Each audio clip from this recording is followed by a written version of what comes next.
Friends, welcome to my channel.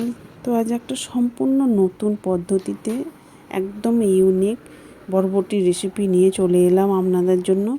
তো চলুন কথা না বাড়িয়ে রেসিপিটা শুরু করা যাক। তো দেখতেই পেলেন কিছু বরবটি ছোট ছোট করে কেটে পরিষ্কারভাবে ধুয়ে মিক্সিং জারে নিয়ে নিলাম। কিছুটা জল দিয়ে এটাকে আমি পেস্ট বানিয়ে নেব। দেখুন পেস্ট করাও হয়ে গেছে আমার। এরপর একটা পাত্রে ঢেলে নিলাম। তাতে দিয়ে দিলাম স্বাদ মতো লবণ, 2-3 চামচ বেসন দিয়ে দিলাম, বাইন্ডিংয়ের জন্য দিয়ে দিলাম হাফ চামচ লঙ্কা গুঁড়ো। এরপর সব উপকরণ দেখুন হাতের সাহায্যে আমি মাখিয়ে নিচ্ছি। তো এটা আমার খুব পাতলা মনে হচ্ছিলো, আরও 2-3 চামচ বেসন দিয়ে তার থেকে একটু টাইট করে মাখিয়ে নিলাম। দেখুন একটা মেশিন বা ছাঁচ নিয়ে নিয়েছি। এই যে ছিদ্রযুক্ত যেটা আছে এটার মধ্যেও তেল মাখিয়ে নিচ্ছি। এর মধ্যে এটা দিয়ে দিলাম। এরপর কিছুটা মিশ্রণ নিয়ে এর মধ্যে দিয়ে দিলাম। এরপর ঢাকনাটা এঁটে ঘুরিয়ে ঘুরিয়ে আমি একটা ডিজাইন বানিয়ে নেব। তো একটা ছিদ্রযুক্ত পাত্র নিয়েছি, আমি এটাকে সিদ্ধ করতে দেবো, সেই জন্য তেল মাখিয়ে নিলাম। দেখুন এই যে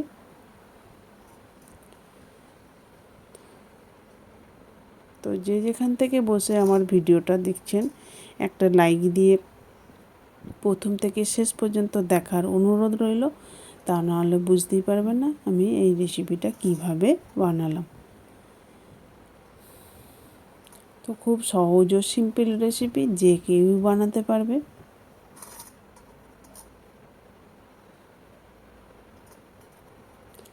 তবে এরকম পদ্ধতিতে এই রেসিপিটা আমি বানালাম। ইউটিউবতে কারো পোস্ট আছে বলে আমি তো দেখিনি। তো রেসিপি যদি ভালো লেগে থাকে লাইক কমেন্ট শেয়ার করবেন। বাড়িতে আপনারা অবশ্যই বানিয়ে দেখুন। তো এখানে দেখুন মিক্সিং জারে আদা, রসুন, টমেটো, কাঁচা লঙ্কা, সামান্য জল দিয়ে এটাকে আমি পেস্ট করে নিলাম। এরপর কড়াইতে সর্ষের তেল দিয়ে দিলাম 2-3 চামচ হবে, গোটা জিরে হাফ চামচ, পেঁয়াজ কুচি দিয়ে দিলাম। এখানে একটা বড় সাইজের পেঁয়াজকে কুচিয়ে রেখেছিলাম, সেটা দিয়ে দিলাম। এরপর দিয়ে দিলাম সেই পেস্ট করে রাখা মশলাটা। তো মশলাটা দেওয়ার পরে কিছুক্ষণ আমি কষিয়ে নেব, যতক্ষণ না আদা রসুনের কাঁচা গন্ধটা চলে যাচ্ছে। তো আদা রসুনের কাঁচা গন্ধটা চলে গেলে দিয়ে দিলাম শুকনো মশলায় আছে হলুদ, জিরে, ধনে ও শুকনো লঙ্কা আর লবণ। তো মশলাটা যাতে পুড়ে না যায় সেই জন্য সামান্য জল দিয়ে দিলাম। 2-3 চামচ টক দই আগে থেকে ফেটিয়ে রেখেছিলাম, সেটাও দিয়ে দিলাম। এরপর কিছুক্ষণ কষিয়ে নেব। দেখুন তেল উপরে ভেসে উঠেছে, তার মানে আমার কষানো কমপ্লিট হয়ে গেছে। এরপর জল দিয়ে এটাকে আমি দেখুন এর উপরে ওই ছিদ্রযুক্ত পাত্রটা দিয়ে এগুলো আমি সিদ্ধ করে নেব। তো গ্রেভিটাও ফুটে উঠবে, ততক্ষণে এইগুলোও সিদ্ধ হয়ে যাবে। খুব বেশি টাইম লাগবে না, 2-3 মিনিট ব্যাস। তো এইগুলো আমার হয়ে গেছে। দেখুন এগুলো আমি উঠিয়ে নেব। তো আমার পাত্রটা ছোট আছে তাই সব একসাথে ধরে নিয়ে এইগুলো উঠিয়ে নিয়ে আবার বাকিটা আমি দিয়ে একইভাবে সিদ্ধ করে নেব। তো দেখুন যে বাকি ইয়েটা ছিল মিশ্রণটা, সেটাও দেখুন এইভাবে বানিয়ে নিচ্ছি।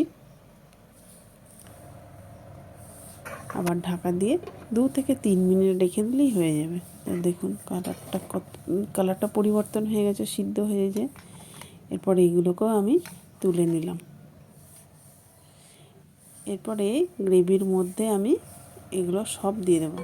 তো দুবার ধরে সিদ্ধ হয়েছে, গ্রেভিটা কমে গেছে, তাহলে আমি কিছুটা জল দিয়ে দিলাম। দিয়ে দিলাম চাট মশলা হাফ চামচ, আর দিয়ে দিলাম চিনি হাফ চামচ বা 1 চামচ। তো চিনিটা চাইলে আপনারা দিতেও পারেন, নাও পারেন। দেখুন কতটা সুন্দর লোভনীয় হয়েছে। বাড়িতে আপনারা সত্যি বলছি অবশ্যই একবার হলেও বানিয়ে দেখুন, খেতে কিন্তু দুর্দান্ত হয়েছিল। রেসিপি যদি ভালো লেগে থাকে লাইক কমেন্ট শেয়ার করে দেবেন বন্ধু বান্ধব আত্মীয় স্বজনদের মধ্যে। ভিডিওটা শেষ পর্যন্ত দেখার জন্য অসংখ্য ধন্যবাদ। তো দেখা হবে বা কাল আবার আপনাদের জন্য পরবর্তী ভিডিও নিয়ে হাজির হয়ে যাব।